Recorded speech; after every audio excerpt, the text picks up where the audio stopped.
I don't like this kind of screenplay. Hi guys.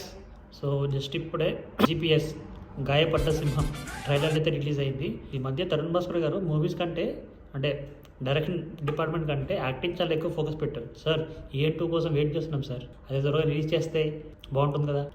So ఇంకా స్టోరీలోకి వెళ్తే, Suresh uncle చిన్నప్పుడు US నుంచి చాక్లెట్లు బిస్కెట్లు తెచ్చాడు.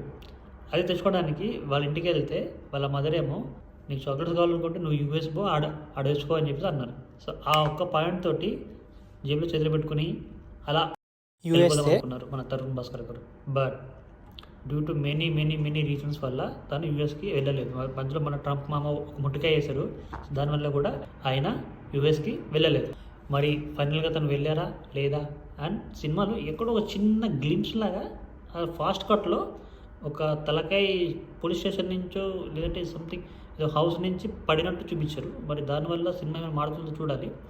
బట్ ఇప్పటికైతే కామెడీ బాగానే పండుతున్నట్టు అనిపిస్తుంది. So better than funky. లాస్ట్లో మళ్ళీ పెళ్లి చూపులు రిఫరెన్స్ కూడా వాడారు. సో ట్రైలర్ కట్ అయితే చాలా బాగుంది భయ్య. ఇదే పాటలో చాలా ఫిలిమ్స్ వచ్చాయి, కొన్ని బాగుంటున్నాయి, కొన్ని బాగాలేదు. ఇలాంటి మూవీస్ వర్క్ అవ్వాలి అంటే మెయిన్ వచ్చేసి ఎమోషన్ గట్టిగా ఉండాలి.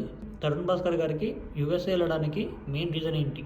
సో అది కనుక ప్రాపర్గా ఎస్టాబ్లిష్ చేస్తే కనుక సినిమా బాగుంటుంది. లేదు అంటే కనుక చూద్దాం ఇక.